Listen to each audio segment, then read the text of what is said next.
Hello everyone, मैं दीक्षा। स्वागत है आपका आपके अपने यूट्यूब चैनल में विजन आईएएस के पीटी 365, जो कि आपके 3-4 सब्जेक्ट के ऑलरेडी आ चुके हैं।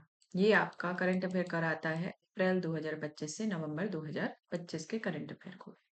तो सबसे पहले हम विजन आईएएस के पीटी 365 के बारे में बात करें तो ये जो पीटी 365 है, आपके यूपीएससी के एग्जाम को टारगेट करके इसे जारी किया जाता है, जो लास्ट पिछले 1 साल के करंट अफेयर को इसके अंतर्गत कवर कराता है।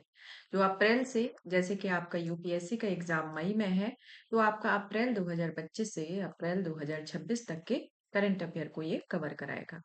तो इसमें पार्ट वाइज ये आपका आता है। पहले क्या होगा कि ये आपका अप्रैल से नवंबर तक के सभी सेक्शन वाइज करंट अफेयर को देगा।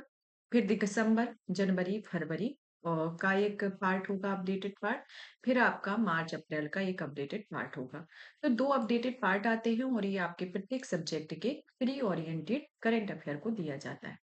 आप अगर 2026 का एग्जाम देने जा रहे हैं, यूपीएससी का हो या स्टेट पीसीएस का, तो उसके लिए आपको विजन की मैगजीन ये जरूर पढ़ें, क्योंकि इसमें आपके पूरे 1 साल के करंट अफेयर को प्रॉपर विधिवत तरीके से कवर कराया जाता है। तो ये जरूरी नहीं है कि आप यूपीएससी दे रहे हैं तो यूपीएससी वाले बच्चे पढ़े। यूपीएससी के साथ स्टेट पीसीएस वाले बच्चे भी पढ़े, और वो भी बच्चे पढ़ सकते हैं जिसमें एग्जाम में ज्यादा करंट अफेयर के क्वेश्चन आते हैं। तो आप सभी देखें, थोड़ा शेयर भी कीजिएगा। इसकी पीडीएफ आपको हमारे Telegram channel UPSC PSC with Diksha पर अवेलेबल हो जाएगी, तो वो भी वहां पर अवेलेबल हो जाएगी। चलिए, तो अब जो हमारा ये आया हुआ है वो आया है इन्वायरमेंट का। वो तो काफी दिन हो गया है, पर थोड़ा लेट स्टार्ट हो रहा है। बट फिर भी आपकी कोशिश की जाएगी कि पूरा प्रॉपर तरीके से आपका कंप्लीट कराया जाए। एनवायरनमेंट का आता है, तो यह एनवायरनमेंट का है तो एनवायरनमेंट से रिलेटेड सभी टॉपिक होंगे। अब टॉपिकों के बारे में जान लेते हैं कि कौन कौन से टॉपिक हैं। टॉपिक तो जैसे कि आपका जो मैगजीन आती है, मंथली मैगजीन, तो छोटे छोटे टॉपिक होते हैं, जैसे कि बायोडाइवर्सिटी हुआ, जलवायु परिवर्तन हुआ, प्रदूषण हुआ और कुछ कन्वेंशन हुए। तो इन सभी चीजों का एक साथ ही कंबाइंड वे में दिया गया है। वो क्या होता है कि थोड़ा सा दे दिया जाता है, जो आपका मंथ के बेसिस पे है। अब इसमें अप्रैल, मई, जून, जुलाई, अगस्त, सितंबर, अक्टूबर, नवंबर, यानी कि प्रॉपर 8 महीने के करंट अफेयर को कवर किया गया है। तो वो 8 महीने के किया गया है, तो उसके लिए आपका थोड़ा और डिटेल में 8 महीने के हिसाब से होगा। तो हमारा पहला टॉपिक आता है बायोडायवर्सिटी, जिसको आज हम पढ़ेंगे। बायोडायवर्सिटी के अंतर्गत वन्यजीव और उनके संरक्षण से रिलेटेड टॉपिक है इसका सब टॉपिक, जिसके अंतर्गत आता है आयुषीएन का विश्व संरक्षण कांग्रेस, यूनेस्को का विश्व मंडल आरक्षित क्षेत्र, वन्य जीव संरक्षण अधिनियम, जैव विविधता और उनके विनिमय से रिलेटेड प्रावधान, वन्य जीवों के पर्यावास एकीकृत विकास के लिए केंद्र प्रायोजित योजना, project Cheetah tiger reserve, international big cat alliance, state of small cats in tiger, landscape of India report, Bharat में हाथियों की स्थिति, मगरमच्छ संरक्षण परियोजना के 50 वर्ष, नदी डॉल्फिन, गिद्ध के बारे में, ऊँटों का जो मसौदा नीति आई हुई है उसके बारे में, साथ ही साथ जंगली आग, तमिलनाडु की संकटग्रस्त प्रजातियों का संरक्षण। फिर चलते हैं हम फॉरेस्ट की ओर, जो कि हमारा सेकंड टॉपिक है। फॉरेस्ट में हम पढ़ेंगे वन संशोधन नियम 2025, राष्ट्रीय ग्रीन इंडिया मिशन, वनों पर पर्यावरणीय लेखांकन रिपोर्ट 2025, आर्द्र भूमि, तटीय भूमि, महासागर, खुले समुद्र पर संयुक्त राष्ट्र संधि, आर्द्र भूमि पर आमसर कन्वेंशन, सुर्ख में रही अन्य आर्द्र भूमियां जैसे कि प्रवाल भरंजन और मैंग्रोव पारिस्थितिकी तंत्र में संधारणीय जलीय कृषि, वन्य महत्वपूर्ण सुर्खियां, सुर्खियों में रही शब्दावली अवधारणाएं, संरक्षण रिजर्व, वैश्विक महासागर का अंधकारमय होना, इसके ये टॉपिक है। और भी अन्य टॉपिक के अंतर्गत इसमें आएगा पर्यावरणीय वे डीएनए, ब्लू वॉशिंग, कार्यात्मक विलुप्त प्रजातियों का पुनर्जीवन, खुरदार जीव और सुर्खियों में रहे संगठन और वन्य जीवों वनस्पतियों की संकटग्रस्त प्रजातियों पर अंतर्राष्ट्रीय व्यापार का कन्वेंशन, पादपों की नई किस्मों में संरक्षण के लिए अंतर्राष्ट्रीय संघ, आईबीएटी अलायंस, राष्ट्रीय हरित अधिकरण, सुर्खियों में रही संबंधित रिपोर्ट एवं सूचकांक। तो आज हम कोशिश करेंगे कि आपके 2 टॉपिक कवर हो। फिर आपके नेक्स्ट पार्ट में, जैसे कि आपका जलवायु परिवर्तन हुआ, इसके बाद जलवायु परिवर्तन के बाद आएगा प्रदूषण, प्रदूषण के बाद आएगा आपका फिफ्थ टॉपिक आपदा प्रबंधन, आपदा प्रबंधन के बाद ज्योग्राफी, सुर्खियों में रहे स्थल, संरक्षित क्षेत्र, सुर्खियों में रही प्रजातियां। तो कोशिश की जाएगी कि आपका ये पूरा जो मैगजीन है वो 3 पार्ट में कवर किया जाए। 3 पार्ट में कवर हो ताकि आप विधिवत तरीके से इसको देख भी सकें और आपको समझ में भी आए। तो हमारा आज पार्ट फर्स्ट है जिसके अंतर्गत हम 2 टॉपिक लेकर चलेंगे। तो पहले टॉपिक की ओर चलते हैं जो कि कौन-सा है? बायोडायवर्सिटी। बायोडायवर्सिटी से रिलेटेड हमारा ये टॉपिक है जिसके अंतर्गत हमें इन सब चीज़ों को लेकर चलना है। बायोडायवर्सिटी के अंतर्गत कौन-कौन से सब टॉपिक हैं, तो पूरे टॉपिक को सीक्वेंस वाइज़ पढ़ेंगे और ये मैगज़ीन में आपका जैसे कि जो मैगज़ीन आती है, मैगज़ीन में क्या होता है कि आपकी पूरी चीज़ों को डिटेल में दिया जाता है। प्री और मेंस ओरिएंटेड दिया जाता है। ये प्री फ़ोकस है, तो इसको आप पूरा मैक्सिमम आपको पूरा ही पढ़ना है। कुछ चीज़ें स्किप करनी है, तो आपको बताते जाएँगे। लेकिन आपको अभी इतना टाइम है कि आप इसको पढ़ें और उसके बाद रिवीजन का भी टाइम लें क्योंकि करंट अफेयर का आप जितना ज़्यादा रिवीजन करेंगे उतना ही चीज़ें आपको रिकॉल रहेंगी क्योंकि आपके लिए सबसे ज़्यादा एक आपने देखा ही होगा क्यों देखे होंगे तो उसमें देखा होगा कि करंट अफेयर का एक अलग ही रोल होता है एग्जाम में। तो उसके लिए आप जितना रिवीजन करेंगे जितना बार बार इसको पढ़ेंगे तो वो चीज़ें आपके लिए आसानी से हो पाएंगी। वन्य जीव एवं उनके संरक्षण यानी कि वाइल्ड लाइफ एंड कंजर्वेशन के बारे में। तो यहाँ पर वाइल्ड लाइफ एवं कंजर्वेशन में सबसे पहले आता है आईयूसीएन की विश्व संरक्षण कांग्रेस यानी कि वर्ल्ड कंजर्वेशन कांग्रेस के बारे में। ये आईयूसीएन की एक विश्व संरक्षण कांग्रेस जो हुई है वो कैसी है। अब हम जब किसी टॉपिक को पढ़ने जा रहे हैं तो हमारे पास क्वेश्चन क्रिएट होने चाहिए ऑटोमेटिक क्योंकि आप तो मैच्योर हैं।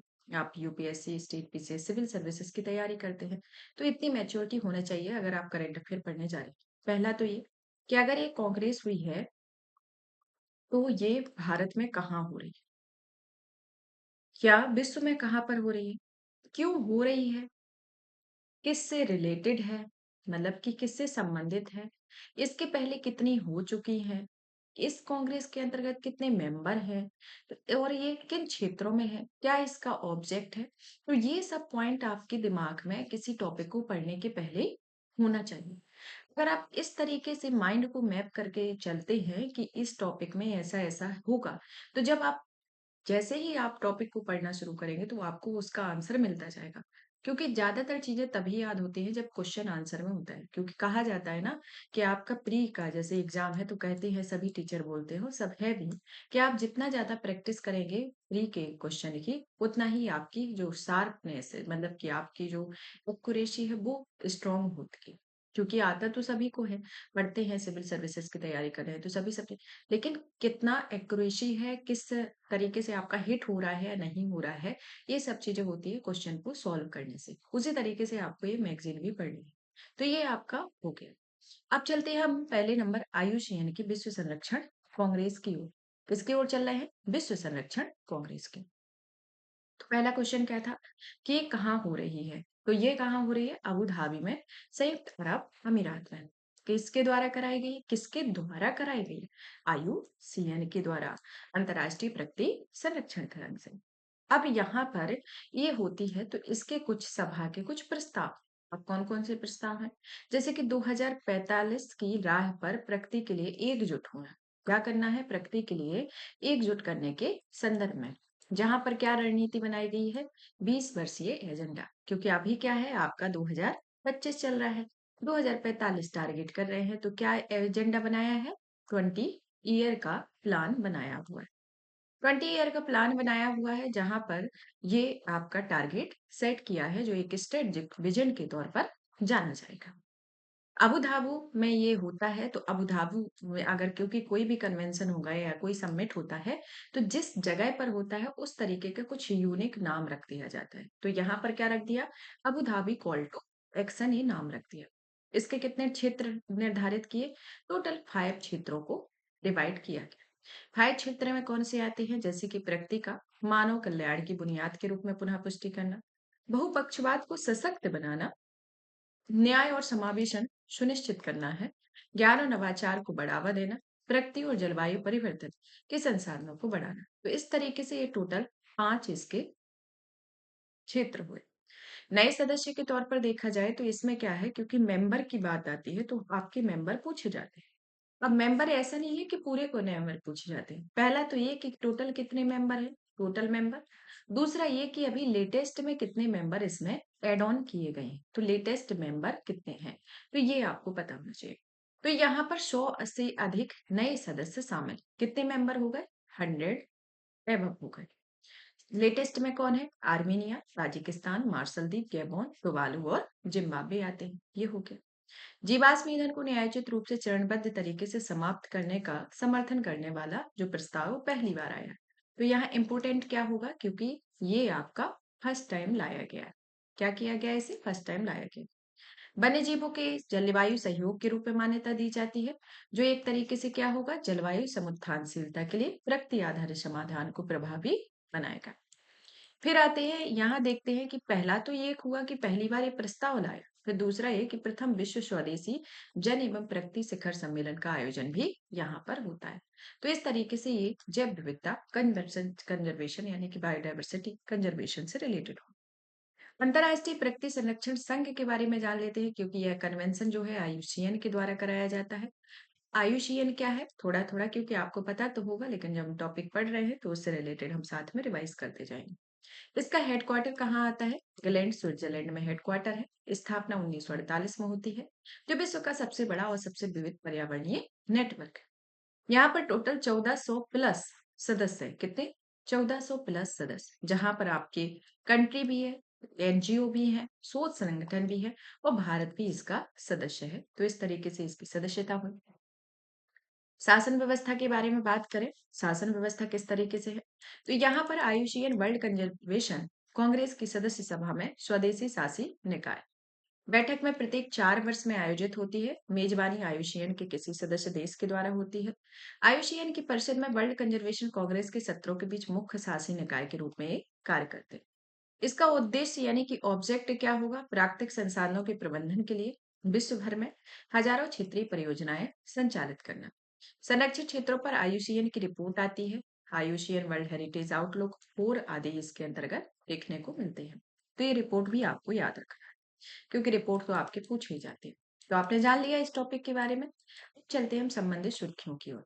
तो संबंधित सुर्खियों में भारत का राष्ट्रीय रेड लिस्ट रोड मैप और विजन आया है। ये विजन कितना टारगेट करता है? 5 साल के टारगेट को, जो 2025 से 30 में है। भारत में जैव विविधता के संरक्षण को मजबूत करने के लिए national red list road map को प्रस्तुत किया जाता है। इसका टारगेट है यानी कि विजन आता है राष्ट्रीय स्तर पर एक समन्वित और सहभागितापूर्ण रेड लिस्ट प्रणाली स्थापित करना। और ये एक 5 वर्षीय पहल है। अब 2025-30 है तो ऑटोमेटिक पता चल गया कि ये 5 ईयर प्लान है।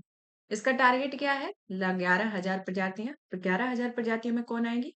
7,000 जो आएंगे वनस्पति होंगी, 4,000 जीव जंतु प्रजातियां होंगी। टारगेट क्या है? टारगेट में इसमें वनस्पति और जीव दोनों प्रकार के राष्ट्रीय रेड डेटा बुक प्रकाशित करता है। नोडल एजेंसी कैसी है? पर्यावरणीय, वन और जलवायु परिवर्तन मंत्रालय द्वारा प्रोत्साहित होती है। किसके द्वारा तैयार की जाती है? भारतीय प्राणी सर्वेक्षण यानी कि ZSI, भारतीय वनस्पति सर्वेक्षण यानी कि BSI द्वारा, आयुषीयन द्वारा, भारत और सेंटर फॉर स्पीसीज सर्वाइकल के सहयोग से तैयार। अंतर्राष्ट्रीय समन्वय में देखा जाए, जैव विविधता विषय में Kunming Montreal global biodiversity framework जैसे अंतर्राष्ट्रीय फ्रेमवर्क के अनुरूप है। तो इस तरीके से ये रोड मैप और विजन आता है। अब आते हैं अब सुर्खियों में रहे आयुषीयन के प्रमुख मतलब कि उपकरण के बारे में, कि इंस्ट्रूमेंट ऑफ आयुषीयन इन न्यूज में कौन कौन से इससे रिलेटेड है, क्योंकि ये टॉपिक पढ़े हैं, आयुषीयन को पढ़े हैं, तो इसी से साथ ही ये न्यूज में जो सुर्खियां रही उनको भी साथ में दे दिया गया। यहाँ पर जैसे कि आती है आपकी आयुषीयन की लाल सूची। अब आपको पता होगा लाल सूची का नाम आता है, तो आपको ये पता होगा कि 9 तरीके से ये लाल सूची में लिस्टेड होती है। 9 तरीके के क्राइटेरिया डिसाइड होते हैं, उसके अंतर्गत यहाँ पर प्रत्येक प्रजाति पक्षी जातियों मतलब सभी को इसके अंतर्गत शामिल किया जाता है, चाहे वो भारत की हो या विश्व की हो। तो यहाँ पर इसे सूची को जो स्थापित किया जाता है आयुषीयन के द्वारा, इसे 1964 में स्थापित किया जाता है। 9 कैटेगरी है, जहां पर कम से कम 2 बार इसे अपडेट किया जाता है प्रत्येक वर्ष में, यानी कि एक साल में इसे अपडेट कितने बार किया जाता है? 2 बार। आयुसीएन की लाल सूची में अद्यतन क्या किया गया है? जैसे कि वैश्विक स्तर पर देखा जाए तो लेटेस्ट में क्या हुआ है? आर्कटिक सील की 3 प्रजातियां विलुप्त होने के करीब पहुंच गई हैं और हरा समुद्री कछुआ भी एक की स्टोन प्रजाति है। इस प्रजाति के लिए किए गए संरक्षण संबंधी निरंतर प्रयासों के लिए इसके संरक्षण की स्थिति इंडेंजर्ड से लिस्ट कंसर्न में सूचीबद्ध हो गई। भारत में बात करें तो 12 भारतीय प्रजातियों की संरक्षण स्थिति में बदलाव किया गया है, वहीं 4 प्रजातियों को अधिक संकटग्रस्त सूची में शामिल किया गया है, जिनमें 4 प्रजाति को अधिक संकटग्रस्त श्रेणी में शामिल किया गया। अब यहाँ पर जो श्रेणियों में शामिल किया गया उनमें कौन-कौन सी हैं? उनमें आती है इंडियन, कंसर्न होना, Indian courser, Indian roller, rufous tailed lark, near threatened सूची शामिल है। Long brings grasshopper warbler endangered सूची में शामिल है। अन्य के अंतर्गत आती है जैसे कि सिंथेटिक बायोलॉजी और प्रकृति संरक्षण पर प्रथम नीति अपनाया जाना। पारिस्थितिक संहार का अपराध जो प्रस्ताव आता है उसमें ये जानबूझकर हुई क्षति के पहुंचाने के लिए अंतर्राष्ट्रीय अपराध के रूप में मान्यता देता है। तो इस तरीके से अंतर्राष्ट्रीय अपराध न्यायालय के अंतर्गत ये आते हैं। फिर चलते हैं हम आगे की ओर। तो इसमें आता है आईयूसीएन की सूची में ये जो 9 कैटेगरी है उन कैटेगरी की ओर कि किस तरीके से इनको निर्धारित किया गया। आयुषीन की जो श्रेणियों में शामिल 9 कैटेगरी है उसमें आपकी जो सीक्वेंस वाइज देखी जाए तो इस कैटेगरी में आपकी पहली तो आती है नॉट एबिलिटेड यानी कि एनी।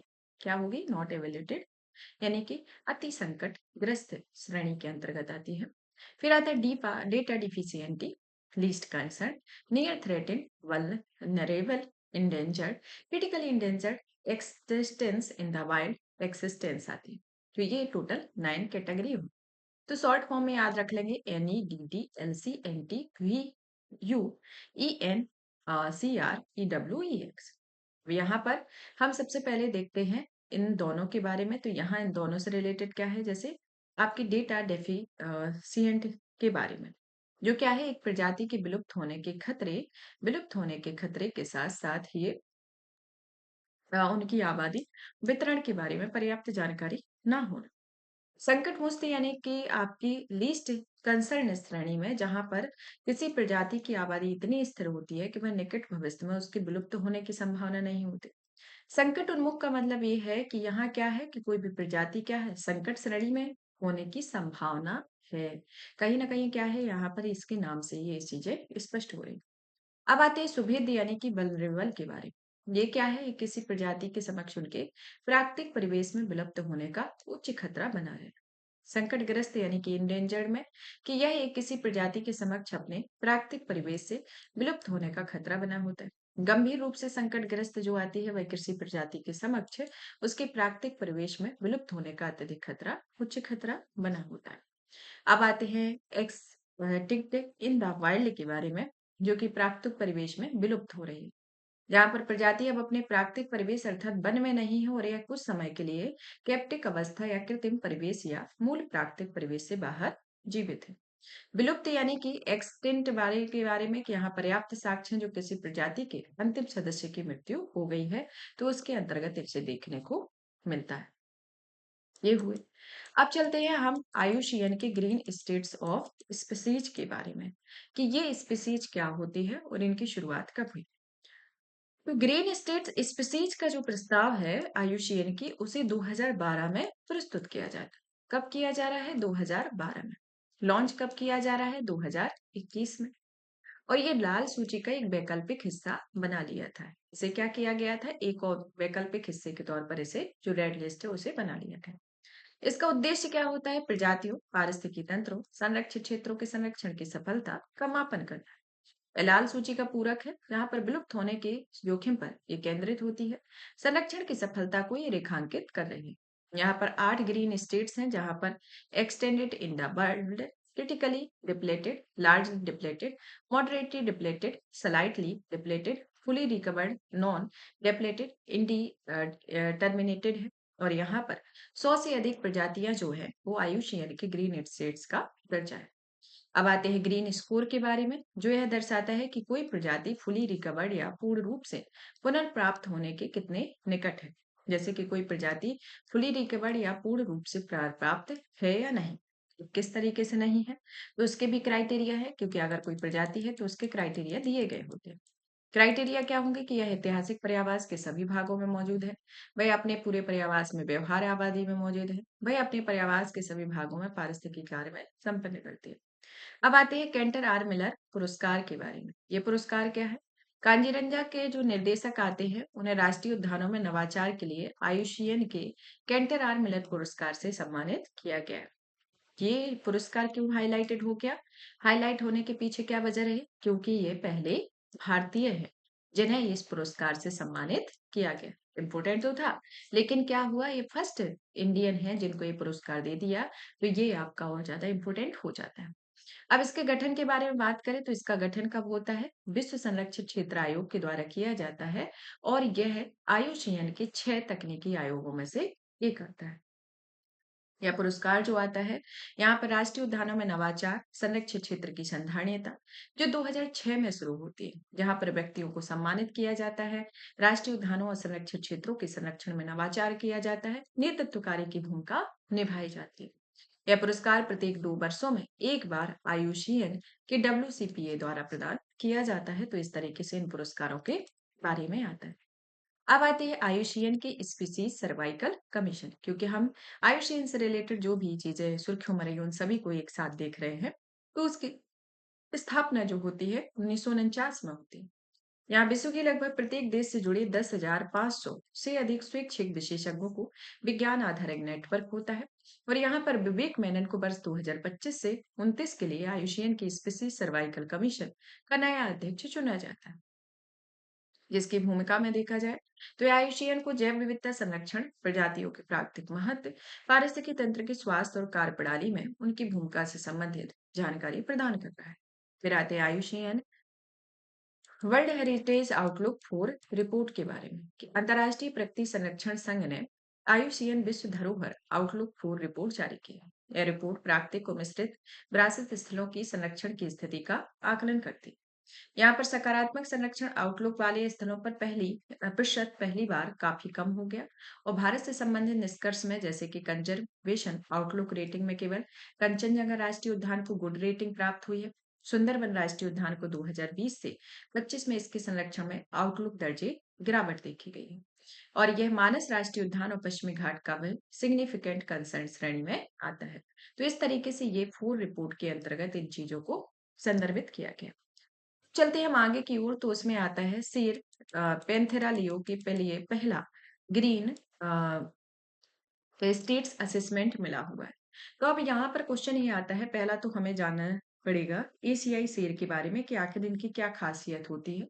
दूसरा ये कि जो ग्रीन स्टेट्स असेसमेंट मिला हुआ है, तो ये क्या होता है, ये क्या होता है और ये अभी किस किस को दिया गया, मतलब कि एशियाई शेर को मिला है तो किसी और को भी तो दिया जाता होगा, आखिर होता क्या है, क्या इसका क्राइटेरिया होता है कि इसे ये टैग ये दिया जाता है। तो चलिए सबसे पहले देखते हैं कि आयुष्यन, क्योंकि हम ये सब चीजें पढ़ रहे हैं किसके अंतर्गत है, सभी आयुसीएन के अंतर्गत।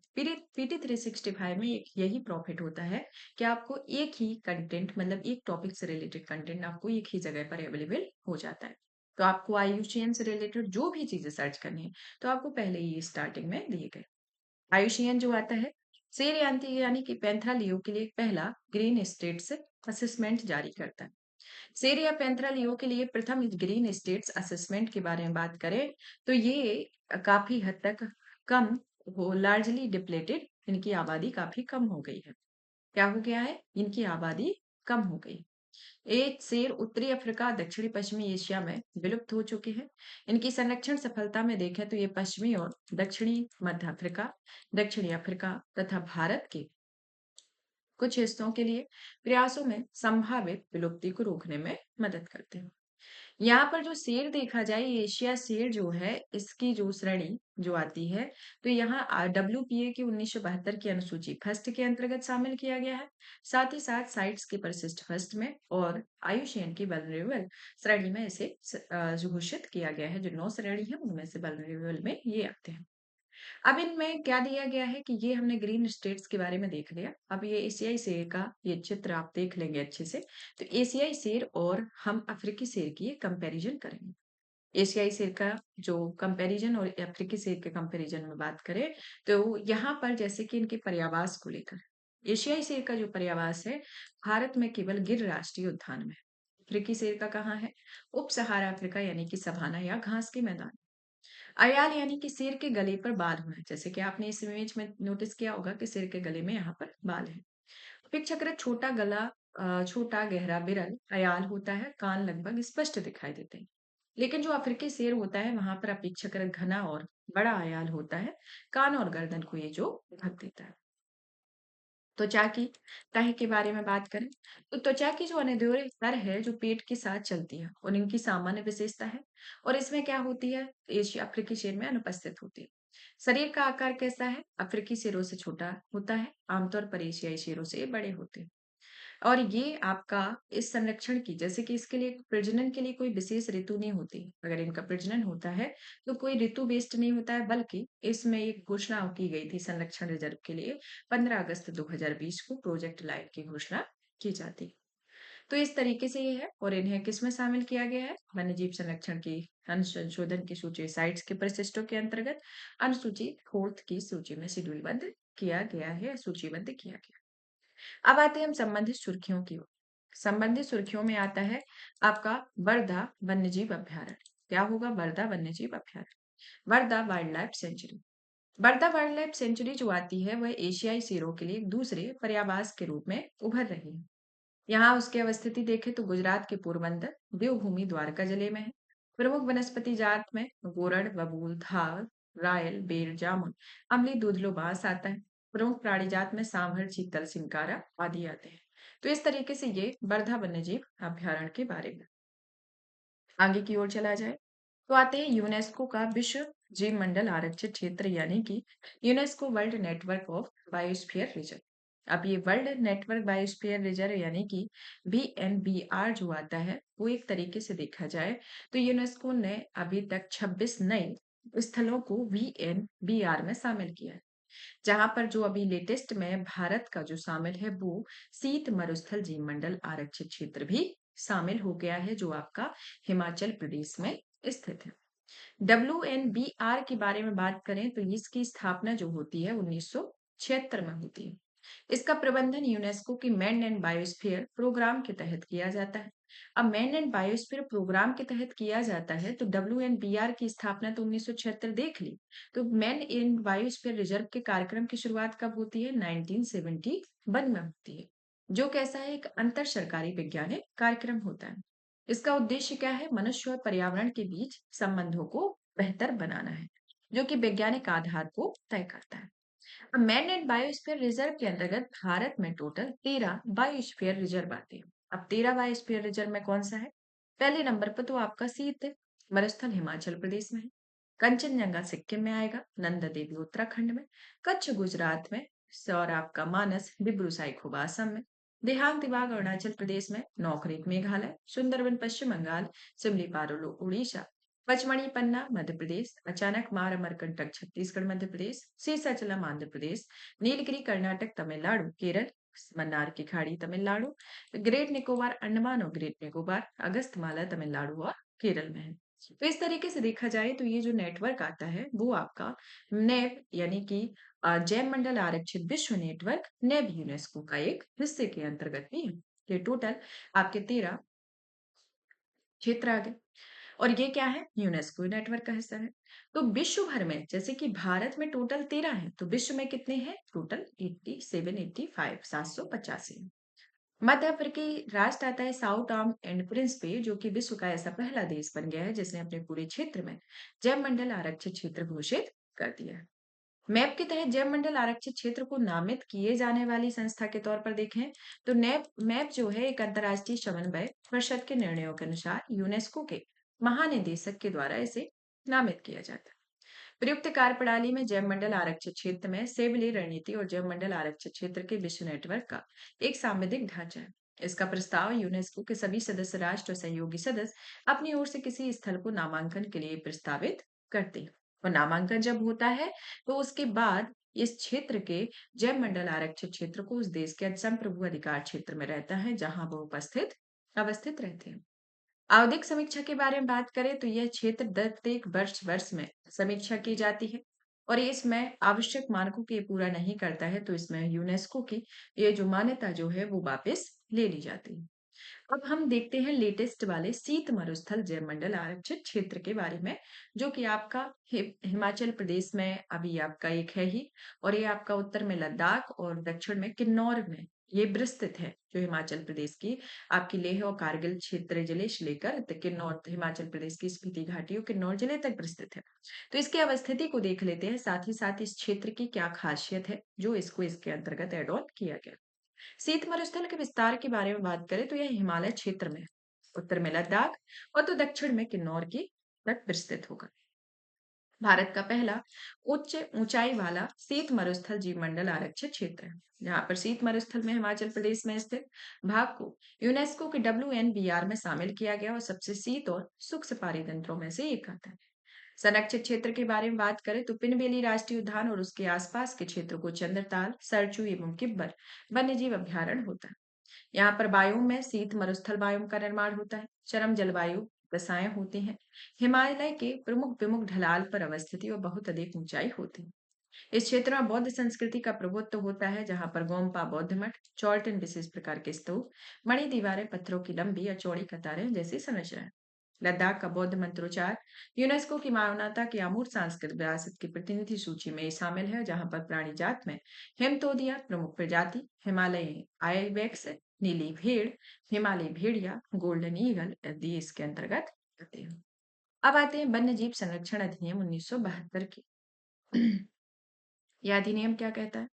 यह अधिनियम में क्या हुआ है लेटेस्ट में कि आपका केरल जो है, केरल आपका भारत के जो 28 स्टेट और 8 यूनियन टेरिटरी है, उनमें से केरल एक आपका स्टेट है।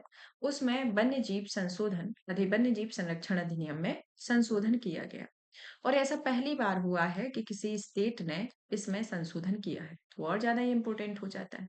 वैसे भी आपका वन्य जीव संरक्षण अधिनियम से क्वेश्चन आते ही थे। अनुसूची फर्स्ट, सेकंड, थर्ड, फोर्थ से आते थे कि कौन से जो जीव है इसके अंतर्गत शामिल है, और अब ये हो गया है तो थोड़ा और इम्पोर्टेंट हो गया है। तो वन्य जीव संरक्षण अधिनियम 1972 के बारे में बात करें तो ये क्या है, ये इसको तो हम समझेंगे, लेकिन लेटेस्ट वाला फिर से देखते हैं कि केरल वन्य जीव संरक्षण अधिनियम 1972 में संशोधन करने वाला पहला राज्य। न्याय संरक्षण केरल द्वारा संशोधन विधेयक 2025 में लाया जाता है और इसका क्या ऑब्जेक्ट है। मेन बात होता है ऑब्जेक्ट, और क्या वजह है जिसके कारण इसमें संशोधन करना पड़ा। ऑब्जेक्ट जो आता है वह मानव जीवन के लिए खतरा उत्पन्न करने वाले वन्य जीवों की वध करने की प्रक्रिया को ये सरल बना रहा है। वन्य जीव संरक्षण अधिनियम 1972 जो आता है वह जंगली जानवरों, पक्षियों, वनस्पतियों की सुरक्षा, उनसे संबंधित मामलों के प्रबंधन सुनिश्चित करना, ताकि राष्ट्र की पारिस्थितिकी और पर्यावरण की सुरक्षा सुनिश्चित हो। प्रजातियों की सुरक्षा के लिए 4 अनुसूचियों में संशोधन है, जहां पर 2022 में संशोधन के अनुसार, जैसे कि अनुसूची फर्स्ट में उच्च स्तर पर संरक्षण प्राप्त वन्यजीव प्रजातियां, अनुसूची सेकंड में निम्न स्तर पर वन्यजीव प्रजातियां, अनुसूची थर्ड में संरक्षित वनस्पति प्रजातियां, फोर्थ में वन्यजीवों वनस्पतियों की संकटापन्न प्रजातियों के अंतरराष्ट्रीय व्यापार पर अभिशमन यानी कि साइट्स के तहत ये सूचीबद्ध प्रजातियां आती हैं। तो इस तरीके से ये 4 अनुसूचियां इसमें देखने को मिलती हैं। राष्ट्रीय वन्यजीव बोर्ड के बारे में बात करें तो प्रधानमंत्री की अध्यक्षता में इस बोर्ड का गठन होता है। राज्य वन्यजीव बोर्ड है, केंद्रीय चिड़ियाघर प्राधिकरण, वन्यजीव अपराध नियंत्रण ब्यूरो जैसे संस्थागत निकायों की स्थापना इसके प्रावधानों के तहत की जाती है। धारा 11 और 12 में कुछ प्रावधान दिए गए हैं जिस संबद्ध विषयों को छोड़कर अनुसूची 1, 2, 3, 4 में किसी भी जंगली जानवर के शिकार पर एक रोक लगा रही है, और 11-12 में भी ये कुछ प्रावधान दिए गए हैं। तो यहाँ पर आपको ये इतनी धाराएं डिटेल में नहीं पढ़ना है, थोड़ी थोड़ी चीजों को अपडेट कर लेना है, ज्यादा इतना डिटेल में नहीं जाना। अब चलते हैं जैव विविधता। कौन सा जैविक विविधता, जैविक संसाधनों और उनके संबंध ज्ञान तक पहुंच और लाभों की उचित न्याय संगत के साझाकरण विनिमय 2025 के बारे में। Biological diversity, access to biological resource and knowledge associated thereto and fair and equitable severable of benefits regulation 2025। सुर्खियों में क्यों है, जैसे कि राष्ट्रीय जैव विविधता प्राधिकरण ने जैव विविधता यानी कि जैविक संसाधनों और उनसे संबंधित ज्ञान तक पहुंच तथा लाभों के उचित न्याय संगत साझाकरण विनिमय 2025 के नए नियम जारी किए। ये जो नए नियम है इसके अंतर्गत बात करें तो इसका उद्देश्य जो आता है वो एक तरीके से जैविक संसाधनों और उनसे संबंधित ज्ञान के उपयोग से प्राप्त लाभों को न्यायोचित रूप से साझा करने के तरीके विनियमित करना है। ये जैव विविधता अधिनियम 2002 के तहत राष्ट्रीय जैव विविधता प्राधिकरण के द्वारा अधिसूचित होते हैं, जो 2014 के दिशा निर्देश इसके अंतर्गत इन जो जारी किए गए उनका स्थान लेंगे। विनिमय 2025 के मुख्य बिंदुओं पर विचार किया जाए तो पहला आता है डिजिटल अनुक्रम जानकारी का शामिल होना। कि नए नियमों का जो लक्ष्य आता है यानी कि टारगेट आता है, जैविक संसाधनों के उपयोग में होने वाले साझा करने तरीकों को स्पष्ट करना, डीएसआई और उनसे संबंधित जानकारी भी इसमें आती है। अब डिजिटल अनुक्रम जानकारी किस तरीके से, यानी कि एक तरीके की ऐसी शब्दावली जहां पर आनुवांशिक संसाधनों को डिजिटल रूप से उपलब्ध जानकारी कराई जाती है, जो डीएनए और आरएनए और प्रोटीन अनुक्रम जैसे जेनेटिक डेटा को इसके अंतर्गत शामिल करता है। पूर्व सूचित सहमति होना, कि इसके अंतर्गत क्या होगा कि जो भी कार्य होंगे उसकी पूर्व सूचना के माध्यम से मंजूरी लेनी होगी। वार्षिक कारोबार के आधार पर लाभ साझाकरण की स्लैब निर्धारित होना, जैसे कि आपका जो एक्स फैक्ट्री विनिमय है, मूल्य है, उसके प्रतिशत में 0 और से लेकर 0.6% तक का होता है। उच्च मूल्य वाले जैविक संसाधनों के लिए साझाकरण नीलामी बिक्री रसीद खरीद मूल्य से प्राप्त 5% से कम नहीं होगा।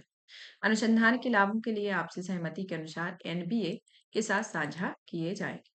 पहुंच और लाभकरण साझाकरण, पहुंच या लाभ साझाकरण यानी कि एबीएस के बारे में बात करें तो यह एक क्या है, तंत्र निर्धारित करता है जो जैविक या आनुवांशिक संसाधनों तक कैसे पहुंच दी जाए, और इसके साथ ही प्राप्त लाभ जो है वह संसाधन प्रदान करने वालों उपयोगकर्ताओं के बीच न्याय संगत और समान रूप से कैसे साझा किए जाए। रूपरेखा जो आती है वह सीबीडी के तहत रूपरेखा है। दिशा निर्देश जो देखें तो स्वैच्छिक दिशा निर्देश है। ये दिशा निर्देश सरकारों, हितधारकों को ईवीएस से संबंधित राष्ट्रीय प्रशासनिक और नीतिगत उपायों की सहायता करता है। नागोया प्रोटोकॉल 2010 में यह विधिक रूप से बाध्यकारी पूरक समझौता है जिसका ऑब्जेक्ट आनुवांशिक संसाधनों के उपयोग से प्राप्त लाभों में न्याय संगत और समान वितरण इसमें सुनिश्चित कराना होता है। अब आते हैं जैव विविधता अभिशमन यानी कि सीबीडी के बारे में। सीबीडी क्या होता है? जैसे कि हमने आयुषीएन के बारे में पढ़ा, तो मैं सीबीडी क्योंकि बार-बार अगर किसी नाम का उल्लेख हो रहा है, तो हमें उसके बारे में भी पता होना चाहिए कि क्या पता, क्योंकि आपने ये देखा है कि क्वेश्चन आपके सिर्फ फैक्चुअल नहीं आते, स्टेटमेंट बेस्ड क्वेश्चन आते हैं, तो उसमें आपका जो लेटेस्ट में इश्यू है वो तो आएगा ही, जो मेन मुद्दा है वो आएगा, लेकिन कुछ चीज़ों को जो जिस शब्द का उल्लेख किया जा रहा है उसको भी उसमें ऐड ऑन किया जाएगा एक कथन के अंतर्गत। तो यहाँ पर इसकी स्थापना मतलब कि हेडक्वार्टर मॉन्ट्रियल कनाडा में होती है। कनाडा में इसका हेडक्वार्टर है। स्थापना 1992 में एक अंतर सरकारी संधि के तहत संयुक्त राष्ट्र पर्यावरण एवं विकास सम्मेलन के द्वारा अपनाया जाता है। भारत सहित इसमें 196 सदस्य देश है, जहां पर पक्षकार देशों को राष्ट्रीय जैव विविधता रणनीति और कार्य योजना तैयार करना अनिवार्य है, और यह भारत में जैव विविधता अधिनियम 2002 को अधिनियमित करता है। इसके प्रमुख लक्ष्य में जैव विविधता संरक्षण, जैविक संसाधनों का संधारणीय उपयोग, लाभों का न्याय संगत तथा समान वितरण होना। प्रमुख प्रोटोकॉल कार्टाजेना जैव सुरक्षा प्रोटोकॉल 2003, पहुंच और लाभ साझाकरण पर नागोया प्रोटोकॉल 2014 आते हैं। तो इस तरीके से ये आते हैं। फिर आगे की ओर देखा जाए तो पहुंच और लागूकरण कर एक विधिक जो प्रावधान दिए गए हैं उन प्रावधानों पर विचार कर लेते हैं, जैसे कि जैव विविधता अधिनियम के अंतर्गत देखा जाए तो इनकी प्रतिबद्धताओं को पूरा करना, भारत की प्रतिबद्धताओं को पूरा करने को लागू किया जाता है। विस्तार क्षेत्र जो है वह भारत के सभी भीतर के सभी जैव संसाधनों पर लागू है। इनका कार्यान्वयन सांविधिक निकायों के त्रिस्तरीय प्रणाली के रूप में लागू होता है, जैसे कि राष्ट्रीय जैव विविधता प्राधिकरण केंद्रीय स्तर पर, और आपका राज्य जैव विविधता प्राधिकरण राज्य स्तर पर, जैव विविधता प्रबंधन समितियां स्थानीय स्तर पर लागू होती हैं। इस एबीएस से जुड़ी कुछ महत्वपूर्ण केस स्टडी आती है, जैसे कि केरल का कानी आदिवासी समुदाय पारंपरिक रूप से आरोग्य पाचक वनस्पति का उपयोग थकान मिटाने, ऊर्जा प्रदान करने के लिए करता रहता है, और इस ज्ञान का उपयोग जीवनी नामक औषधि विकसित करता है, और इसके तहत औषधि के व्यवसायीकरण से प्राप्त लाभ का एक हिस्सा कानी समुदाय के साथ साझा किया जाता है। तो इस तरीके से आता है। वन्यजीवी पर्यावासों के लिए एकीकृत विकास के लिए केंद्र प्रायोजित योजना का होना। आपका सुर्खियों में क्यों है? घड़ियाल और स्लॉथ बियर यानी कि भालू को वन्यजीव पर्यावासों के एकीकृत विकास के लिए केंद्र प्रायोजित योजना के तहत प्रजाति पुनर्प्राप्ति कार्यक्रम में शामिल किए जाने की सिफारिश की जाती है। यह जो कार्यक्रम है इसमें यानी कि ये आपका CSSIDWH यानी कि वन्यजीव पर्यावासों के लिए एकीकृत विकास के लिए केंद्र प्रायोजित योजना आती है, जिसमें जो मंत्रालय होगा वो पर्यावरण एवं वन जलवायु परिवर्तन मंत्रालय होगा। केंद्र प्रायोजित योजना है। उद्देश्य आता है वन्य जीवों के संरक्षण संवर्धन गतिविधियों का संचालन करना। वित्तीय सहायता के ऊपर इसमें संघ एवं राज्यों को प्रदान की जाती है, जिसमें संरक्षित क्षेत्रों में ये सहायता दी जाती है, जिसमें राष्ट्रीय उद्यान, वन्य जीव अभ्यारण्य संरक्षण समर्थन, संरक्षित क्षेत्रों से बाहर वन्य जीवों का संरक्षण होना, गंभीर रूप से संकटग्रस्त प्रजातियों और उनके पर्यावास को बचाने के लिए पुनर्प्राप्ति कार्यक्रम संचालित किए गए, जहाँ पर टोटल 22 प्रजातियों की पहचान की गई है। प्रमुख घटक में पर्यावरणीय विकास, आवासों का विकास, बाघ परियोजना और हाथी परियोजना आती है। अब आती है स्लॉथ बियर यानी कि भालू के बारे में। स्लॉथ बियर यानी कि भालू, यहाँ पर हम देखेंगे कि ये स्लॉथ बियर मतलब कि क्या है। स्लॉथ का मतलब क्या होता है, एक तरीके से वो भालू जो मतलब कि आलसी होते हैं। स्लॉथ का मतलब क्या होगा, आलसी। आलसी भालू जिसे स्लॉथ बियर कहा जाता है। ये भालू जो है एक तरीके से लंबे नाखून है। यहाँ पर हम देखेंगे तो इनके क्या है, लंबे लंबे नाखून है। असमान्य दांत है। इनके दांत जो देखेंगे वो असमान्य है, सही से दिखाई नहीं दे रहे बट असमान्य दांत जैसे हैं, जैसे प्रतीत होते हैं। और ये कैसे हैं, स्लॉथ यानी कि आलसी भालू होते हैं। यहाँ पर ये इनके खाने का जो मेन भोजन है वह दीमक व चींटियां इनकी ये खाती हैं। ये अन्य मतलब कि इनकी जो अन्य भालू की प्रजातियों के विपरीत शीत निद्रा नहीं करते हैं। यानी कि क्या करते हैं, शीत निद्रा नहीं करते हैं। और हर भालू क्या होता है, शीत निद्रा करता है। एकाकी अधिकांशतः रात्रिचर फुर्तीला तथा भारतीय उपमहाद्वीप की सबसे आक्रामक प्रजातियों में से एक माना जाता है। इनके पर्यावास में वन और घास के मैदान जैसे कि भारत, नेपाल, श्रीलंका का देशज निवासी है। इनकी प्रजातियों में WPA 1972 की जो अनुसूची 1 है उसके अंतर्गत आते हैं। साइट्स परिशिष्ट फर्स्ट के अंतर्गत आते हैं। और ये साथ ही साथ वल्नरेबल सूची के अंतर्गत आते हैं।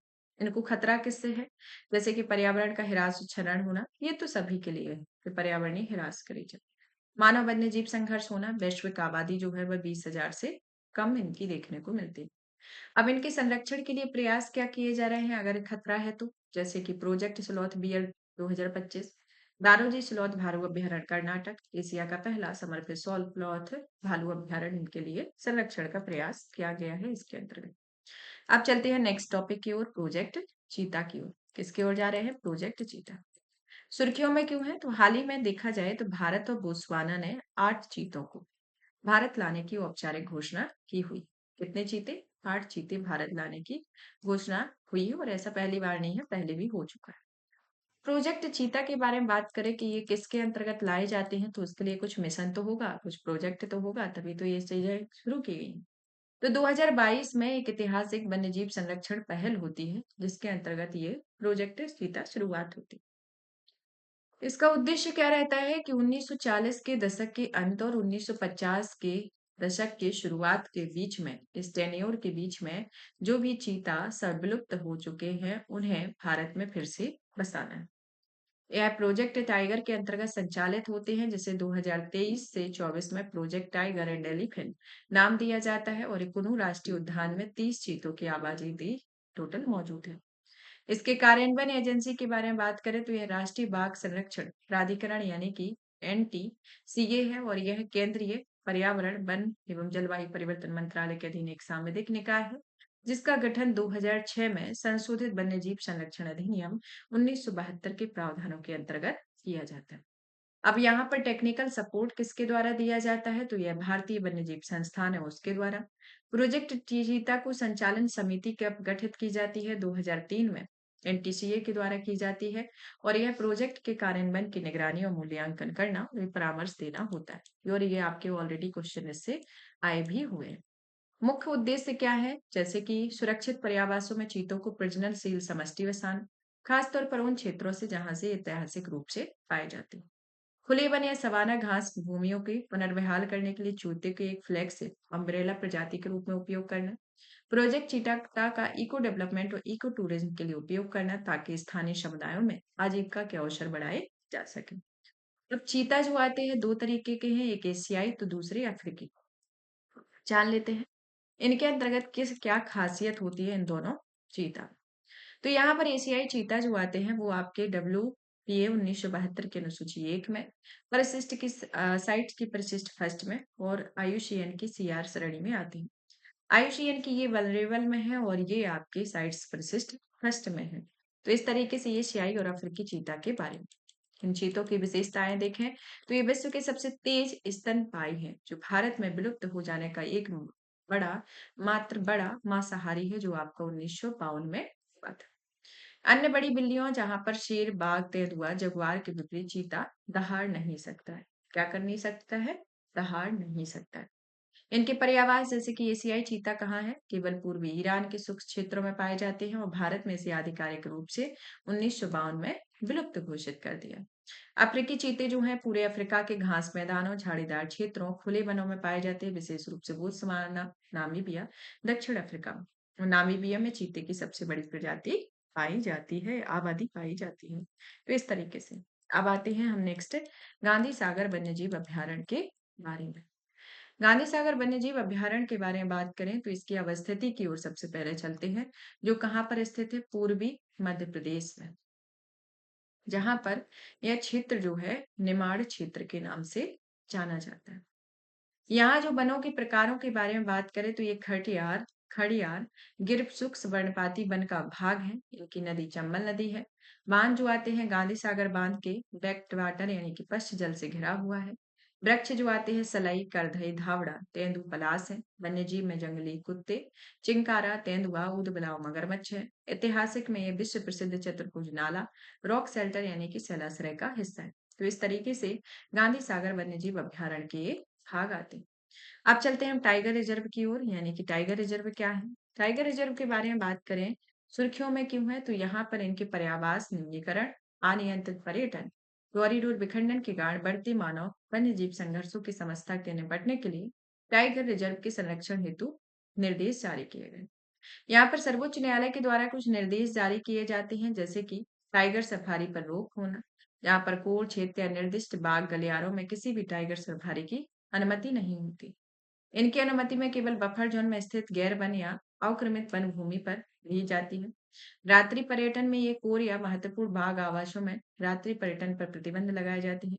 निषिद्ध गतिविधियां होती हैं, पारिस्थितिकी संवेदनशील क्षेत्र के अंतर्गत आते हैं, जिसमें जो आपका पर्यावरण संरक्षण अधिनियम 1986 है, जिसमें पर्यावरण मंत्रालय के 2018 के दिशा निर्देशों में पारिस्थितिकी रूप से संवेदनशील क्षेत्र घोषित किया जाता है। बाघ संरक्षण योजनाएं आती हैं, जहां राज्यों को निर्धारित समय सीमा के भीतर बाघ संरक्षण योजनाओं को तैयार और संशोधित करना होता है। इनकी अधिसूचना में 6 महीने के भीतर कोर और बफर क्षेत्रों को अनुसूचित किया जाना अनिवार्य है। प्राकृतिक आपदा का दर्जा दिया गया है कि त्वरित राहत सुनिश्चित करने के लिए मानव वन्यजीव संघर्षों को प्राकृतिक आपदा का दर्जा दिया जाता है। यहाँ पर मानव मृत्यु की स्थिति 10 लाख की समान अनुग्रह राशि प्रदान की जाती है। समान दिशा निर्देश में या 6 महीने के भीतर मानव वन्यजीव संघर्ष समान दिशा निर्देश का मसौदा तैयार करते हैं, जो कि सभी राज्यों में लागू होता है। अब आते हैं टाइगर रिजर्व के बारे में। टाइगर रिजर्व के बारे में बात करें तो टाइगर रिजर्व प्रोजेक्ट टाइगर 1973 में आपका यह प्रोजेक्ट शुरू होता है, जिसके तहत बाघों और दीर्घकालिक संरक्षण हेतु कानूनी रूप से संरक्षित होते हैं, जिसमें निम्नलिखित में शामिल है, जिसमें कोर क्षेत्र यानी कि क्रिटिकल हैबिटेट या महत्वपूर्ण आवास है, जो कि पूर्णतः अनुलंघनीय क्षेत्र होता है, जहां किसी भी प्रकार के पर्यटन या व्यवसायिक गतिविधि की अनुमति नहीं होती। या बफर क्षेत्र क्या होता है? जहां पर सीमित पर्यटन की अनुमति होती है, क्योंकि ये कोर क्षेत्र और बाहरी क्षेत्र का एक बीच वाला क्षेत्र भी होता है। एनटीसीए के द्वारा इसे घोषित किया जाता है, जो एक वन्यजीव संरक्षण अधिनियम के तहत एक सांविधिक निकाय। इसमें कुल 58 रिजर्व हैं, जहां पर नवीनतम आपका मध्य प्रदेश का माधव टाइगर और रातापानी वन्यजीव अभयारण्य आता है। और एनटीसीए की तल सलाह पर वन्यजीव अधिनियम 1972 के प्रावधानों में राज्य सरकार के द्वारा इसे अधिसूचित किया गया है। अब आते हैं हम इंटरनेशनल बिग कैट अलायंस की ओर। हाल ही में क्या हुआ है, यानी कि आईबीसीए में, इंटरनेशनल बिग कैट अलायंस में, कि भारत और इंटरनेशनल बिग कैट अलायंस ने मुख्यालय समझौते पर हस्ताक्षर किए हैं। क्या किया है? इस समझौते पर हस्ताक्षर किए गए हैं। इस समझौते में आईबीए के मुख्यालय और सचिवालय के अंतर्गत बात करें कि ये भारत में स्थापित किए जाएंगे और ये अपने आधिकारिक कार्यों को कुशलतापूर्वक निष्पादित करते हैं। तो क्या करते हैं? कुशलतापूर्वक इन्हें निष्पादित किया जाता है। ये जो आते हैं एक तरीके से मतलब कि समझौते के अंतर्गत है, तो आप जान लेते हैं कि आईबीसीए के बारे में भी कि ये क्या है। आईबीसीए के बारे में बात करें तो आईबीसीए का जो हेडक्वार्टर है वो कहाँ पर है? आपका भारत में स्थित है। भारत द्वारा जो प्रोजेक्ट चीता है उसके 50 वर्ष पूरे होने के उपलक्ष्य में क्या होता है? भारत द्वारा 50 वर्ष पूरे होने के उपलक्ष्य में इसे प्रारंभ किया जाता है। संधि आधारित अंतर सरकारी अंतर्राष्ट्रीय संगठन एवं विधिक इकाई है, जिसका उद्देश्य 7 बड़ी बिल्लियों जैसे कि बिग कैट अर्थात बाघ, शेर, तेंदुआ, हिमचेदुआ, चीता, जगुआर, नियर थ्रेटन या प्यूमा या लीस्ट कंसर्न का संरक्षण करना। ये प्यूमा और जगुआर को छोड़कर सभी भारत में पाए जाते हैं और ये वन्य जीव संरक्षण अधिनियम 1972 की अनुसूची फर्स्ट के अंतर्गत ये आते हैं। इनकी सदस्यता में 95 देश जो है वो बहुदेशीय बहु एजेंसी गठबंधन है, जिसमें बड़ी बिल्ली की आबादी वाले और संरक्षण की सूची में शामिल देश हैं, जिसमें संस्थापक 16 देशों में आर्मेनिया, बांग्लादेश, भूटान, कंबोडिया, मिस्र, Ethiopia, Ecuador, Bharat, Kenya, Malaysia, Mongolia, Nepal, Nigeria, Peru, Suriname, Uganda शामिल है। भारत में बजटीय सहायता की ओर विचार किया जाए तो भारत में बजटीय सहायता में टोटल 150 करोड़ जो है वह 5 वर्षों के लिए 2023-24 से 2028-29 तक के लिए निर्धारित है। फिर आते हैं हम आगे की ओर तो आईबीसीए सभा के बारे में कि सर्वोच्च निर्णयकारी निकाय है जहां पर कम कम से कम 2 वर्ष में इसे आयोजन होता है और 2025 में नई दिल्ली में प्रथम सभा आयोजित हुई और भारत के पर्यावरण, वन एवं जलवायु परिवर्तन मंत्री द्वारा आईबीसीए के अध्यक्ष के रूप में इसे अनुमोदित किया गया। तो इस तरीके से ये आता है। अब आते हैं आगे की ओर state of small cats in tiger इस लैंडस्केप ऑफ इंडिया रिपोर्ट के बारे में। यह रिपोर्ट सुर्खियों में क्यों है और इसे किसके द्वारा जारी किया जाता है? तो इस रिपोर्ट के बारे में बात करें तो यह वन्य जीव संस्थान भारत और राष्ट्रीय बाघ संरक्षण प्राधिकरण के द्वारा तैयार होती है। इस रिपोर्ट में छोटी बिल्ली या बिडाल प्रजातियों की वर्तमान उपस्थिति, वितरण, व्यवहार का एक विस्तृत आकलन प्रस्तुत करती है। अब बिडाल प्रजातियां क्या होती हैं? ये कैसी प्रजातियां होती है? एक तरीके से मांसाहारी जानवरों का एक विविध समूह होता है। यहाँ पर ये फेलिडे कुल की उप कुल फेलिना के अंतर्गत आती हैं और ये सभी प्रकार के स्थलीय बायोम जैसे जंगल, रेगिस्तान, पहाड़ आदि में पाई जाती हैं। तो इस तरीके से इनकी एक खासियत होती है। यहाँ पर 10 बिटाल प्रजातियां हैं जिसमें Pallas cat, Eurasian lynx, jungle cat, fishing cat, leopard, rusty spotted cat, Marwar cat, Asiatic golden cat, desert cat, पेरिकल कैट आती है। तो इस तरीके से ये है।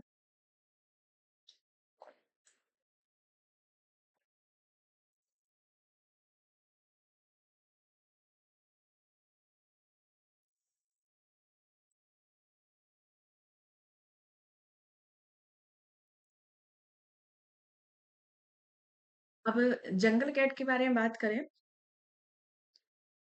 जंगल कैट क्या है? भारत में सबसे ज्यादा पाई जाने वाली छोटी बिल्ली प्रजाति।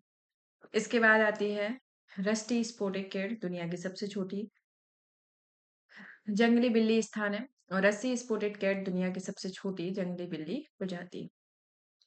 बड़ी बिजी प्रजातियों में अंतर देखें, जैसे बाघ, शेर आदि आते हैं और इसमें लचीली हाइड्रॉइड हड्डी जिससे भी दहाड़ सकती है। इसके विपरीत छोटी बिल्ली प्रजाति के गले में कठोर हाइड्रॉइड हड्डी होती है और ये लगातार घुरघुराने की आवाज निकाल सकती है। तो इस तरीके से भारत की प्रमुख छोटी बिल्लियों की प्रजाति के बारे में बात करें तो आपकी आती है प्रजातियों संरक्षण स्थिति। एशियाई सुनहरी बिल्ली ये कैसी है? डब्ल्यूपीए की 1972 में अनुसूची 1 के अंतर्गत आती है। पर्यावास भारत मलाई जैव भौगोलिक क्षेत्र की स्थानिक प्रजाति जो भारत में असम, सिक्किम, मेघालय, मिजोरम, नागालैंड, अरुणाचल प्रदेश, पश्चिम बंगाल में मिलती है और यह प्रादेशिक क्षेत्र और एकांतवास में करने वाली और कभी कभी जोड़ में भी देखी जाती है। कैराकल के बारे में कि डब्ल्यूपीए 1972 में आयुशियन की स्थिति में है। प्रजाति पुनर्प्राप्ति कार्यक्रम के अंतर्गत शामिल है। सुख स्वार्थ सुख से क्षेत्र में आती है। 3 राज्यों राजस्थान, गुजरात, मध्य प्रदेश में पाई जाती है। यहाँ सिया, गोश या काले गुच्छेदार कान के नाम से जानी जाती है। एकांतवासी, प्रादेशिक और रात्रिचर होती है। फिशिंग कैट जो आती है डब्ल्यूपीए में 1972 में अनुसूची 1 के अंतर्गत है। पर्यावास में आर्द्रभूमि क्षेत्र है। सुंदरबन, हिमालयी तराई क्षेत्र, उत्तर पूर्वी भारत के कुछ हिस्से। यहाँ रात्रिचर पिछले पैरों में झिल्ली ये झिल्ली होती है। उथले जल में आगे बढ़ने में सहायता प्रदान करती है। यूरेशियन लिक्स के बारे में जो कि इनका पर्यावास मध्य एशिया के बंजर अपेक्षाकृत खुले और पथरीले पर्वतीय पठार और भारत के लद्दाख के कुछ भागों में है।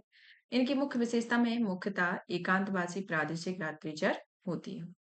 फिर आते हैं भारत में हाथियों की स्थिति के बारे में। तो भारत में हाथियों की स्थिति जैसे कि हाथियों का डीएनए आधारित समकालिक अखिल भारतीय आबादी अनुमान 2021 से 25 में भारत में हाथियों के डीएनए आधारित एक पहली गणना रहती है। यह गणना पर्यावरण, वन एवं जलवायु परिवर्तन मंत्रालय के प्रोजेक्ट एलिफेंट के तत्वाधान में की जाती है। इस रिपोर्ट के मुख्य बिंदु में आता है कि एशियाई हाथियों की कुल समष्टि जो आती है वह 22,446 है। वनों में रहने वाले एशियाई हाथियों की संख्या भारत में है, जो एशियाई हाथियों की कुल वैश्विक समष्टि का लगभग 60%। वर्तमान में वनों में रहने वाले हाथी मुख्य रूप से निम्नलिखित 4 वन पहाड़ियों में पाए जाते हैं, जहां पर हिमालय की तलहटी, पूर्व उत्तर राज्य, पूर्व मध्य भारत, पश्चिमी या पूर्वी घाट के साथ अंडमान द्वीप समूह की कुछ संख्या में पाए जाते हैं।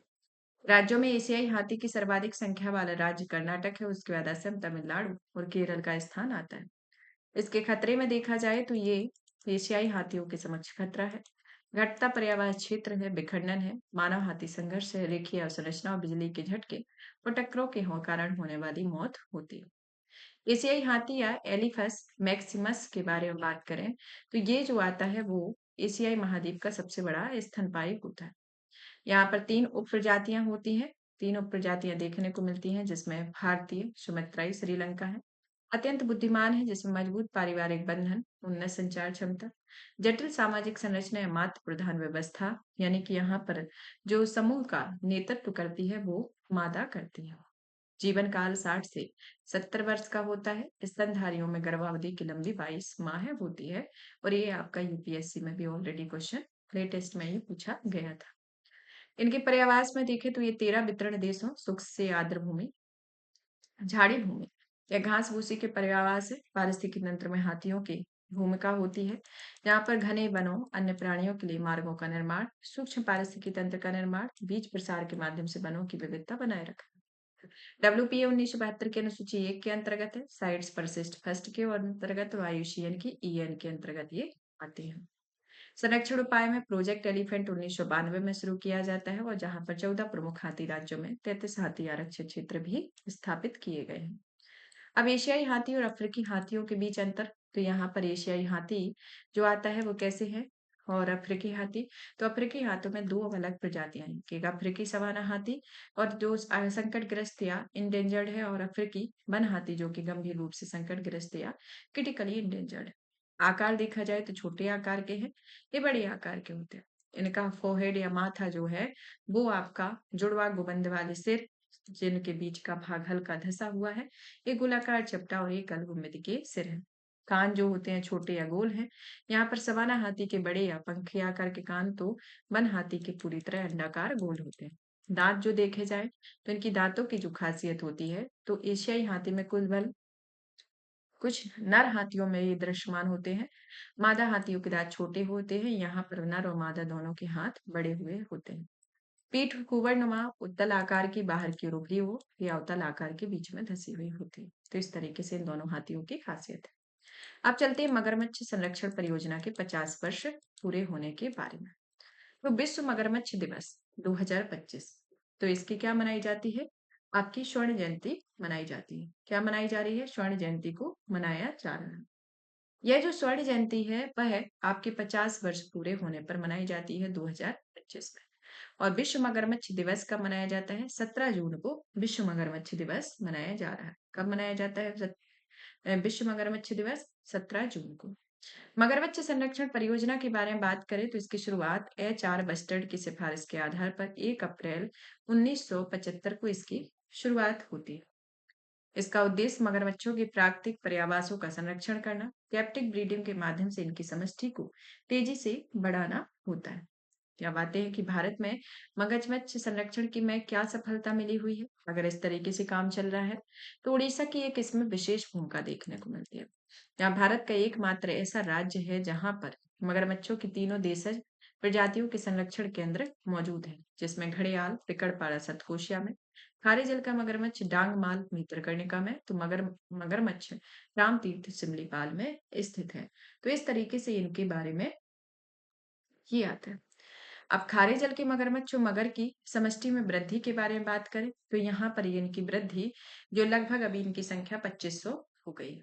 इनकी संख्या बढ़कर 8000 से 10,000 तक पहुंच गई है और यह प्रजाति एक बार फिर से ऐतिहासिक प्राकृतिक क्षेत्र जैसे कि गंगा नदी घाटी क्षेत्र में पाई जाने लगी है। घड़ियाल संरक्षण क्षेत्र के बारे में बात करें तो राष्ट्रीय चंबल अभ्यारण्य मध्य प्रदेश, राजस्थान, उत्तर प्रदेश राज्यों में विस्तृत है। कतर्निया घाट वन्यजीव अभ्यारण्य, गंडक नदी, कॉर्बेट टाइगर रिजर्व, सोन घड़ियाल अभ्यारण्य मध्य प्रदेश में स्थित है और 80% आबादी आपके प्राकृतिक आवास में घड़ियाल की समष्टि में चल रही है। वर्तमान में चल रही संरक्षण पहलों के बारे में बात करें तो 2025 में नई घड़ियाल संरक्षण परियोजना की घोषणा होती है। इसका उद्देश्य गंगा, ब्रह्मपुत्र, सिंधु नदियों तथा उड़ीसा की महानदी में घड़ियालों की समष्टि को बढ़ाना है। मद्रास क्रोकोडाइल बैंक के बारे में बात करें तो ये मगरमच्छों का प्रजनन कराया जाता है, जहां पर इनकी संख्या बढ़ाने के लिए कार्यक्रम चलाए जाते हैं, सहायता दी जाती है। अब आते हैं भारत में पाए जाने वाले मगरमच्छों के बारे में। यहाँ आता है खारे पानी का मगरमच्छ या एस्चुरी मगरमच्छ, जिसे क्रोकोडाइल्स फोरोसस कहा जाता है, जो साइट्स के परिशिष्ट फर्स्ट आयुषीएन की एलसी WPO 1972 के अनुसूची 1 में आता है। राति जीव है, असमतापी होता है। विश्व में मगरमच्छों की संख्या 13 है, जिसमें 3 भारत में पाई जाती है। खारे पानी का मगरमच्छ, जो कि विश्व का सबसे बड़ा, सबसे जीवित सरीसृप है, वो किसी भी जीवित प्रजाति में सर्वाधिक काटने की क्षमता होती। फिर आते हैं मगर के बारे में। मगर जो आता है वो एक तरीके से घोंसला बनाने में समान करने के लिए, पक्षियों को लुभाने के लिए वो औजार का उपयोग करते हैं, जैसे कि अपने से सिर पर बैलेंस स्टिक रखना, और एकमात्र भारतीय प्रजाति जो अत्यधिक तापमान से बचने के लिए भूमि में बिल बनाती है। घड़ियाल, जो कि नर घड़ियाल की नाक के सिर पर घड़ा नामक ऊपरी संरचना होती है। यह आवाज निकालने, बुलबुले बनाने और मादाओं को आकर्षित करने में सहायता करती है। मछली पकड़ने में विशेषज्ञ है, और सभी मगरमच्छों में सबसे लंबी और पतली थूथन या स्पष्ट लैंगिक द्विरूपता या सेक्सुअल डेमोफिज्म दिखाने वाली एकमात्र प्रजाति है। यहाँ पर हम मांस मगरमच्छ यानी कि मगर ब्रॉन्ड स्नोटेड क्रोकोडाइल को देख सकते हैं। इस तरीके के हैं जो आयुषियन की वल्नरेबल श्रेणी में आते हैं, परिशिष्ट फर्स्ट में WPA 1972 की अनुसूची 1 के अंतर्गत। अब इनके पर्यावास के बारे में बात करें, जैसे कि ये आपकी घड़ियाल है, जो मछली खाने वाले मगरमच्छ भारतीय घड़ियाल, घड़ियाल में लंबी नाक वाले मगरमच्छ जिसे गेवियर लिस्गेंगेटिक कहा जाता है।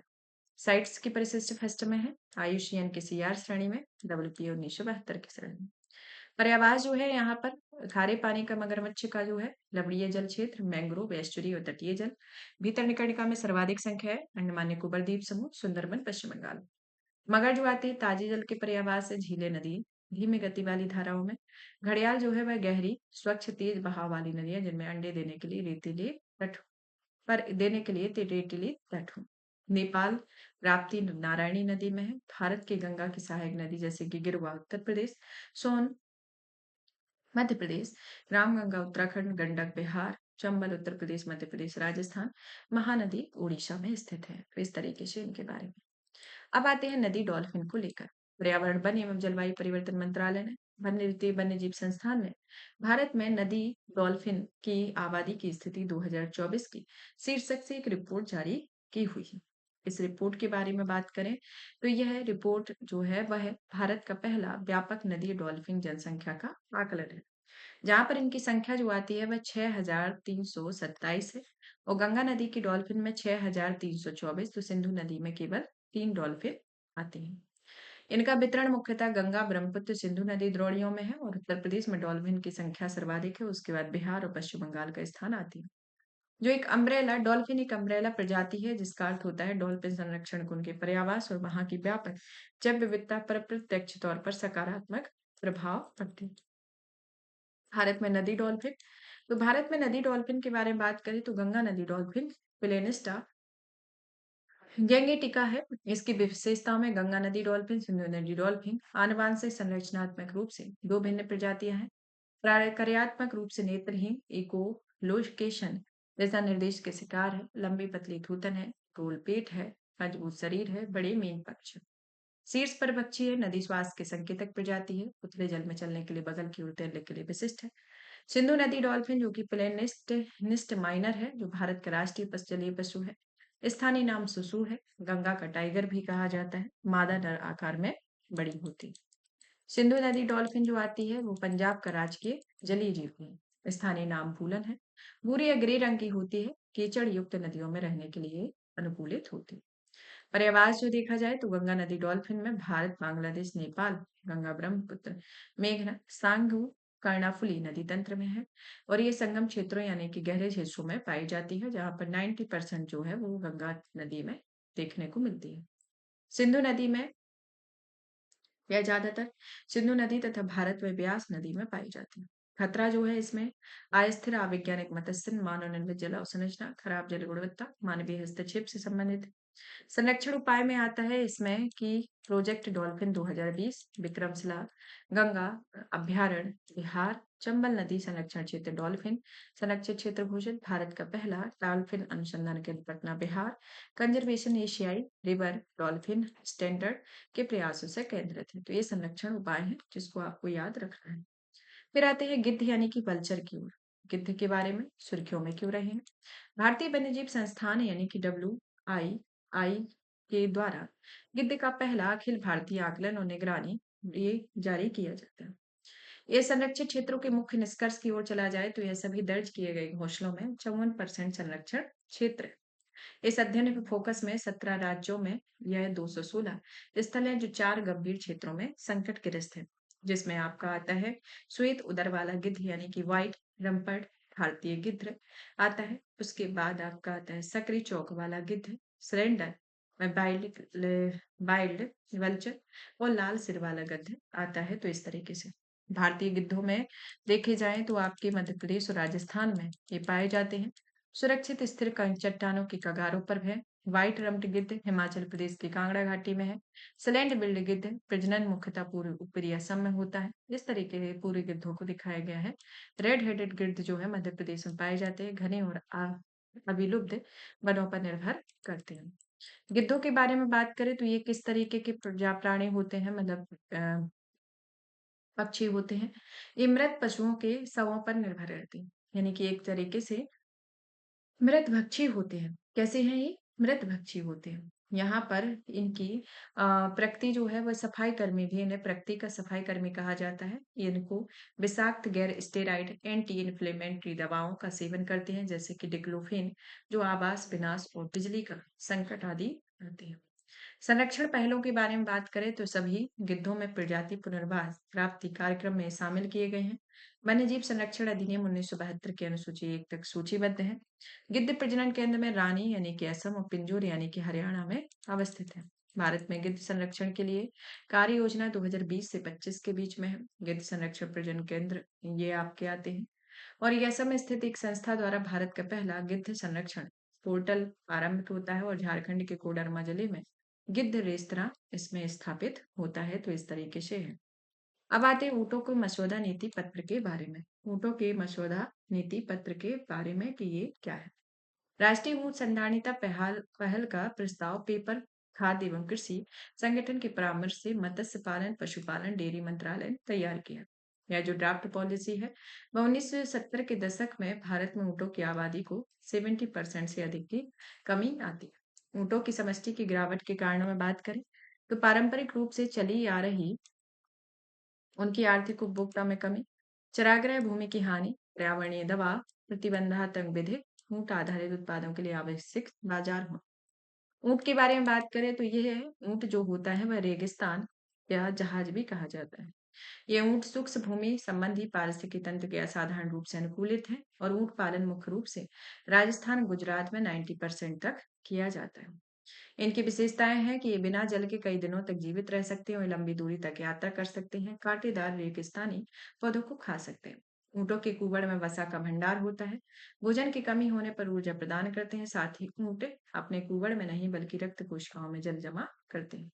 ऊँटों की भूमिका जैसे कि पारिस्थितिकी भूमिका है जहाँ पर जल की कम की खपत होती है। चयनात्मक व्यवहार है।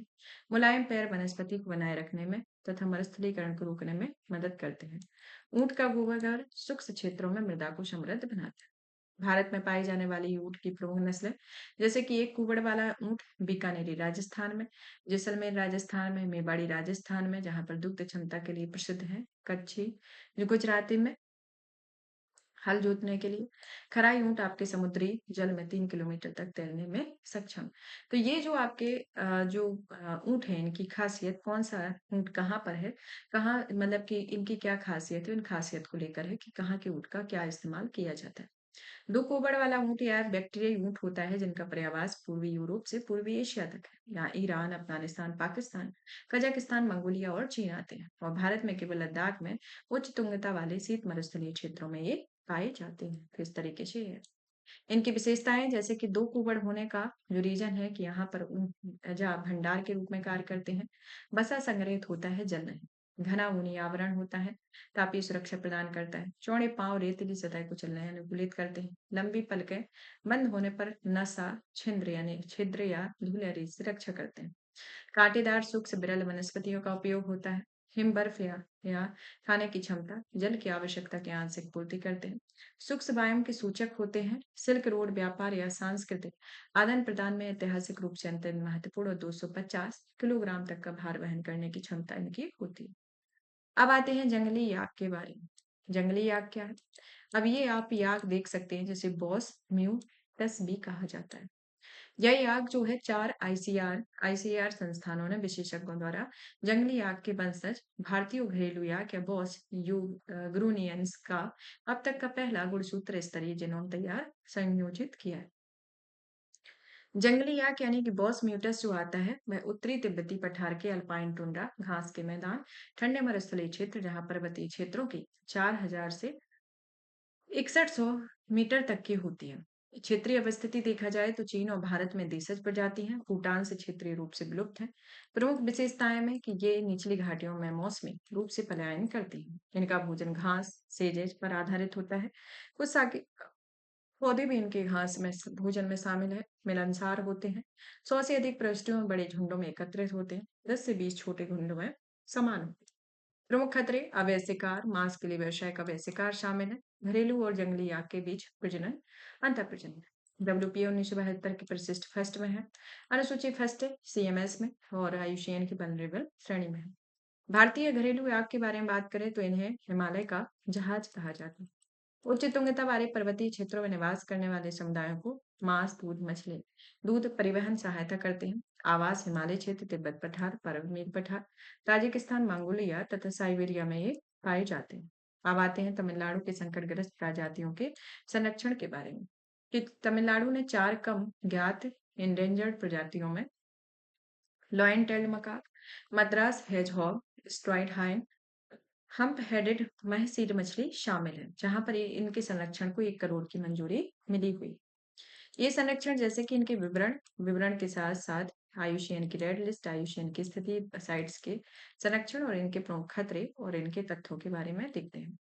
आयुषियन की रेड की स्थिति में ये endangered to least concern, near threatened, critically endangered. Sites के प्रशिष्ट फर्स्ट सूचीबद्ध नहीं, थर्ड सूचीबद्ध नहीं। वन्यजीव संरक्षण की अवस्थिति में सूची first, fourth, second, first, fourth स्पष्ट रूप से नहीं। एंडेमिक में पश्चिमी घाट में है, भारत में, अफगानिस्तान, अल्जीरिया, पाकिस्तान, भारत के तमिलनाडु, केरल और कर्नाटक में। यहाँ पर देखें समुद्र इनके मुख्य खतरे में कृषि क्षेत्र का विस्तार, शहरीकरण का खनन, फालतू बनाने के लिए अवैध व्यापार, लकड़ी, ताड़ना, अन्य बड़े मांसाहारी जीवों की कमी के कारण इनकी घटती उपलब्धता, बांध नुकसान पहुंचाने, मत्स्य गतिविधि, आक्रामक प्रजातियों का विस्तार। प्रमुख तत्वों के बारे में बात करें तो ये आता है आपका वर्षावन में वनों के प्राप्त खंडित होते हैं, स्थानीय रूप से कांटेदार चूहा के रूप में जाने जाते हैं। ये निशाचर है तथा ये अर्ध शुष्क क्षेत्रों में होते हैं। प्राकृतिक स्कैमर होते हैं जो बीमारियों में फैलने से रोकते हैं। कावेरी का बाघ इन्हें कहा जाता है जो पकड़े जाने पर छूटने के लिए जोरदार संघर्ष करता है। तो इस तरीके से देखा जाए तो ये आपका टॉपिक जैव विविधता से रिलेटेड कवर हुआ। अब हमारा सेकंड टॉपिक आता है आपका वन। सेकंड टॉपिक वन जो है वो हम नेक्स्ट क्लास में कवर करेंगे। तो ये आज हमारी पहली क्लास थी। तो आप सभी देखिएगा, शेयर कीजिएगा। सीक्वेंस वाइज आपकी सलाह क्लासेस आएंगे ताकि आपको ये रहे कि आप क्लासों के माध्यम से आप पूरा करंट अफेयर कवर कर सकें। थोड़ा शेयर भी कीजिएगा ताकि सभी अभ्यर्थियों को पता चल जाए। और नेक्स्ट वीडियो में मिलते हैं। चलिए, टेक केयर, धन्यवाद।